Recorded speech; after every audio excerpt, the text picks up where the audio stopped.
Olá pessoal, sejam bem-vindos a mais uma aula do canal Química Ciência Central. Eu sou João Bosco Paraíso da Silva, professor de Química, e vamos falar hoje sobre a segunda lei da termodinâmica.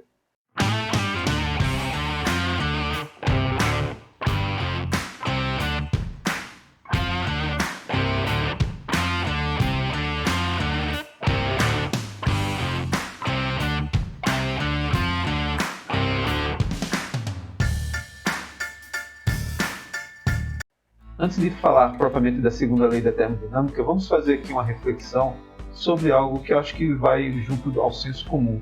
É o fato que algumas coisas acontecem naturalmente, porém outras não. Portanto, este fato acima pode ser colocado em outras palavras, dizendo que algumas mudanças ou processos ocorrem em direções espontâneas, enquanto outras não.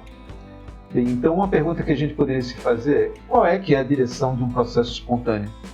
A resposta para isso é que deve ser aquela que não requer trabalho para que ela ocorra. Neste sentido, podemos dar alguns exemplos de processos espontâneos, como, por exemplo, a expansão de um gás para preencher um volume maior, o esfriamento de um corpo quente para a temperatura da vizinhança, após saltar algumas vezes uma bola repousar no chão e uma reação acontecer em um sentido direto. Em contrapartida, exemplos de processos não espontâneos poderia ser, por exemplo, você colocar um objeto quente num refrigerador e depois de um tempo descobrir que este objeto está numa temperatura maior e o refrigerador numa temperatura menor. Ou confinar um gás a um volume menor. Ainda, uma bola parada no chão saltar de repente. Em alguns casos, promover, por exemplo, uma reação química no processo inverso. Para tratar da segunda lei da termodinâmica, vamos considerar que o sistema e a sua vizinhança, este conjunto, formam um sistema global isolado. Ou seja, vamos admitir que a energia não pode se perder para além da vizinhança e do sistema. Então, a energia pode sair do sistema, naturalmente irá para a vizinhança, e vice-versa. A energia pode sair da vizinhança e entrar no sistema, mas a energia não vai ser perdida, nem tampouco ganha.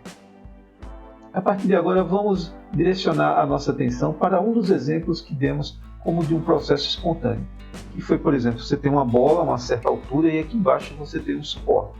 Esta bola, naturalmente, pelo efeito da gravidade, vai cair e na hora que ela colidir com a superfície deste suporte, ondas de energia vão ser transferidas para o suporte. Então você vai ter aqui um aumento da vibração das moléculas que estão presentes na superfície desse suporte. Se você fosse uma pequena formiga que estivesse aqui próximo, certamente você ia sentir o tremor, a vibração na superfície do suporte. Em seguida, essa bola vai subir, naturalmente não para uma altura igual à anterior, e posteriormente ela vai novamente colidir e agora vai transferir uma quantidade um pouco menor que a anterior de energia para a superfície aqui desse suporte. Ela vai subir uma posição menor e vai transferir menos energia e assim sucessivamente. Em essa ilustração dessa bola quicando aqui nesse suporte é naturalmente a direção espontânea que se espera desse processo. O que é que não seria um processo espontâneo? Um processo não espontâneo seria, por exemplo, uma bola parada sobre a superfície desse suporte e todas as moléculas na superfície do suporte vibrarem de uma forma coordenada para que toda a energia fosse impulsionada para essa bola de repente saltar para cima. Então essa seria uma direção, digamos, não espontânea que se esperaria para esse processo. Bem, nesse caso a gente pode concluir que mudanças espontâneas são sempre acompanhadas de uma dispersão de energia para uma forma mais desordenada, que é exatamente essa que vemos aqui na figura do lado esquerdo.